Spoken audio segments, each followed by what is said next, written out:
kalau syaitan yang masuk ke dalam tubuh manusia, sering mengganggu pikiran atau was-was atau membuat takut dan seterusnya, ini harus diruqyah atau seperti apa? Jadi kita bahas dulu satu persatu ya. Ada orang kesurupan syaitan, itu karena syaitannya yang iseng. Ya. Jadi syaitan iseng, dan ini biasanya dia bisa masuk kalau kita jauh dari ibadah. Ya, kita jauh dari ibadah. Misalnya memang kita nggak pernah zikir pagi sore, sholatnya bolong-bolong, segala macam. Nah ini kalau kita datang ke satu lokasi, syaitan seperti penjahat lagi lewat, dia kemudian mengganggu. Ini. Nah ini biasanya lebih mudah untuk keluarkan, karena dengan dia ibadah, dia lari ke ibadah, maka syaitannya akan merasa kegerahan, kemudian dia akan keluar, gitu kan. Yang kedua, syaitan juga bisa masuk kalau dia marah, karena ada perbuatan kita yang membuat dia marah. Seperti misal kasus, kita kan dianjurkan untuk tidak menyiram air panas atau kencing sembarangan di tempat kosong, kecuali sudah baca Bismillah atau isti'adzah, a'udzubillahi minasyaitonirrajim, gitu kan. Karena biasanya kita kencing di situ atau buang sembarangan air, kemudian kena anaknya jinnya jadi marah masuk ke badan, gitu kan. Nah ini dibahas oleh para ulama, sering terjadi karena diketahui pada saat diruqyah, jinnya mengaku seperti itu, gitu kan. Kalau poin yang pertama tadi itu yang masalah orang lalai dari ibadah, pernah terjadi di Madinah, mahasiswa dari Rusia dia. Saya masih ingat dulu, subhanallah anak ini setiap kali azan maghrib, nggak ke masjid. Dia malah tunggu azan maghrib, lalu dia masuk mandi di kamar mandi. Berulang-ulang terjadi, akhirnya dia kesurupan, kemasukan jin. Lalu dibawa kepada seorang peruqyah di salah satu di sudut kota Madinah, ada di bawah gunung, namanya Syekh Abdullah. Beliau kadang-kadang kalau ruqyah sering direkam gitu kan. Maka dibawalah ke sana. Lalu waktu di ruqyah, jinnya mengaku kalau orang ini selalu lalai. Lagi azan dia pergi masuk kamar mandi tempat kami masuk menyelamatkan diri. Saya lihat orang ini buka diri, misalnya terbuka, maka saya masuk. Dan kalau ditanya, lalu apa tujuannya syaitan masuk ke dalam badan? Banyak. Yang pertama, dia mudah menguasai. Dia bisa menguasai kita sehingga dia sesat. Dia menyesatkan kita. Karena kan tugas utama syaitan dari iblis menyesatkan kita. Makanya kata Nabi SAW, kalau kalian sedang menguap, tahanlah. Baik tahan dengan bibir atau kita tahan dengan tangan. Karena kalau dia buka, maka syaitan akan masuk ke dalam tubuhnya dan menguasainya. Jadi dia bisa menguasai sebenarnya gitu kan. Apalagi kalau lagi sholat.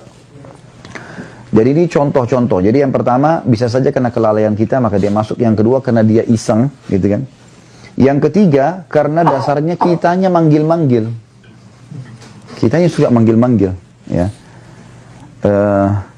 Ini biasanya orang yang kayak semua kasih sesajen di gunung-gunung, di gua, di lautan, lalu dia panggil-panggil wahai penjaga gua, apalah penjaga gunung, panggil-panggil namanya.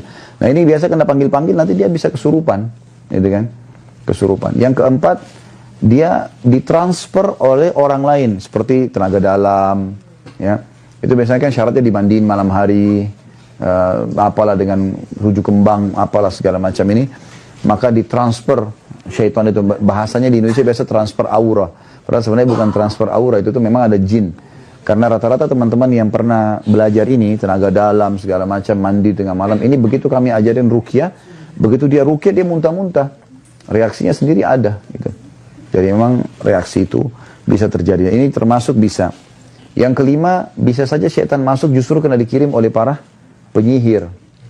Ya, seperti kita diambil foto misalnya, diambil potongan rambut, diambil apalah, pakaian dalam.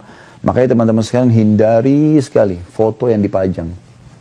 Hindari sekali. Kayak kita di medsos itu ya. Maksudnya apalagi kalau di profil. Ada orang subhanallah pergi taklim, otw taklim, tak foto. Nanti pulang taklim, foto lagi, gayanya luar biasa, 1000 gaya gitu. Nah padahal sebenarnya itu bahaya sekali itu. Karena kalau ada orang yang hasut sama kita atau malah suka dengan kita, dia bisa ambil foto profil itu, dia sihir. Sudah cukup untuk menjadi alat sihir. Nabi SAW pernah disihir oleh Lubab bin A'sam, orang Yahudi. Ya, Nabi SAW sebulan teman-teman gak sadar, gak tahu apakah sudah kasih giliran istrinya atau belum. Sampai kadang-kadang istri yang ingatkan, ya Rasulullah belum Anda datang ke tempat kami. Seperti itulah. Maka yang terjadi pada saat itu, Nabi SAW berdoa kepada Allah setelah sebulan. Kemudian Allah berikan petunjuk. Ternyata Allah buka melalui malaikat yang menyampaikan ada seorang Yahudi namanya Lubab bin A'sam. Dia tinggal di suku Za'far dan dia mengambil potongan sisir Nabi dan rambutnya yang dililit di batang pohon kurma yang sudah rusak. Terus ditaruh dalam sumur tua.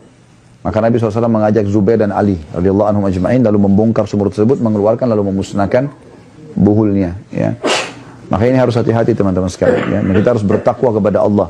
Kata Nabi SAW, siapa yang datang kepada dukun, peramal, penyamun, penyihir, bertanya saja, belum percaya. Coba tebak tangan saya, coba saya mau tahu nasib saya, coba gini dan begitu, maka tidak diterima sholatnya 40 hari. Ke belakang ya, bukan ke depan. Jadi teman-teman gak usah tanya, saya masih sholat gak Ustaz? Nah, karena bukan yang belum dikerjakan, yang sudah dikerjakan hilang 40 hari. Kalau 2 kali ke dukun ya hitung saja sendiri, 10 kali ya hitung saya sendiri, urusan Anda sama Allah udah, gitu kan.